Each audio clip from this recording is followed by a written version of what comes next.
Sitting in the quiet road, I do not seem to move. All my life when I sat on a road, I moved. Cars, buses and trains. On my stool I move. I experience the essence of travel. Time is my dimension. Because life does not begin at the beginning, nor end at the end, this place on the road is a natural place to be. Here comes a lorry. Well, welcome back to my channel, and today I'm celebrating 450 subscribers by remembering Ivor Cutler. Do you know Ivor Cutler? He was a strange kind of nonsense poet, a bit like Edward Lear mixed with a musician. He got noticed by Paul McCartney back in the 1960s and was invited to be one of the guest stars on Magical Mystery Tour, if you remember that film. And then later on he became a regular fixture on the John Peel show late at night. And I was privileged to see Ivor Cutler twice. He was this Scottish sort of comedian stroke musician. And I saw him live, and he was quite old by the time I saw him. I saw him at the Festival Hall in London, and I saw him at the Riverside in Brentford. And he would come on, he'd potter on stage, and he'd be wearing this sort of like a gentleman's cap that he used to wear to bed in the Victorian age with a little tassel and a robe on. And he was this kind of short little Scots guy with this wonderful accent. And he would just stand there, and he wouldn't really interact with the audience. All he would do is read his poems, these kind of nonsense poems, kind of half lyrical, folkloric, rustic, half silly, half daft nonsense.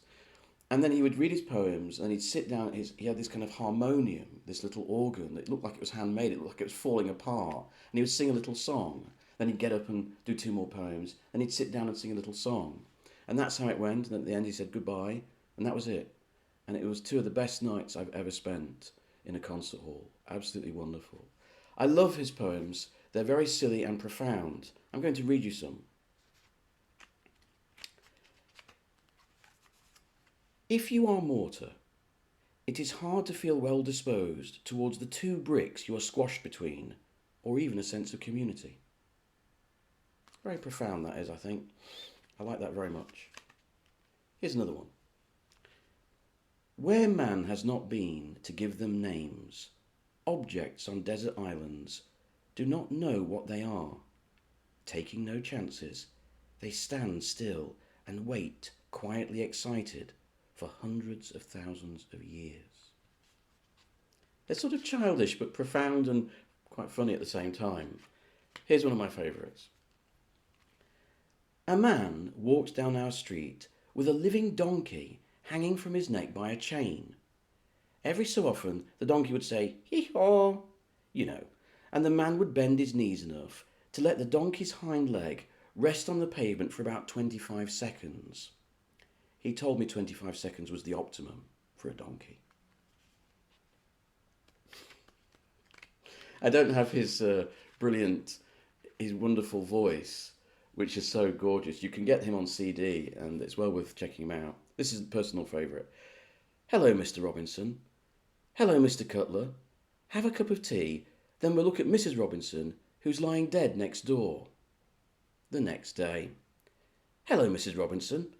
Hello, Mr. Cutler. Have a cup of tea. Sorry about yesterday. It's fantastic. I love that one. Here's some profundity for you. When you ride on a bike to meet the beloved, the tops of the wheels advance towards her, but the bottoms run away, prevented, fortunately, by the hubs and the spokes. Profound stuff, this.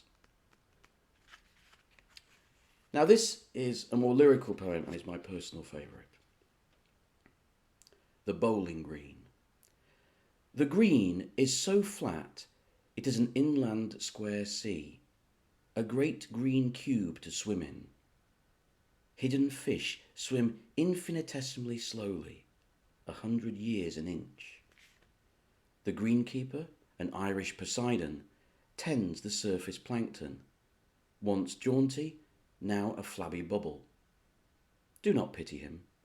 He lives at a different speed and listens for his fish.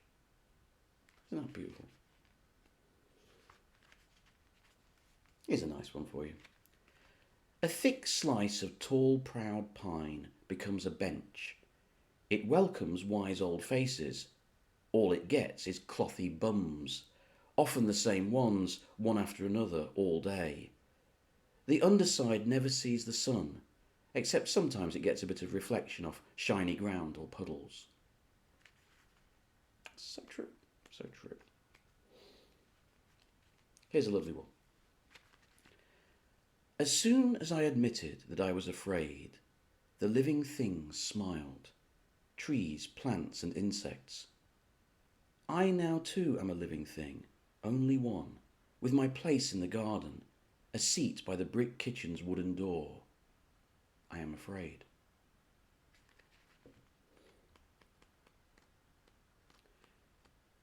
What have we got here? There's another one I've marked out. Now this is a very profound piece of wisdom that I'm going to leave you with. If you place a handful of snow on one cheek and a handful of wet sand on the other, the discovery will be so dull that you will feel foolish. A profound piece of wisdom there from Ivor Cutler, a wonderful eccentric. There's a wonderful documentary from the 1970s presented by Dave Allen, one of my favourite comedians, a comic giant in Ireland and Britain. And he presents this documentary going around England, speaking to genuine eccentrics, and Ivor Cutler is one of the people he speaks to. And there's a wonderful, the opening person he speaks to is fantastic. It's this old guy who lives in a box in someone else's back garden. I treasure that interview, it's fantastic. Anyway, that's my little remembrance of Ivor Cutler. He died in 2006 and he's much, much missed. A great one-off character. If you like my content, as always, please like and subscribe. I'm extremely hot, as you can see. It's boiling here in England, which is unusual. And I'll see you later for some more exciting videos.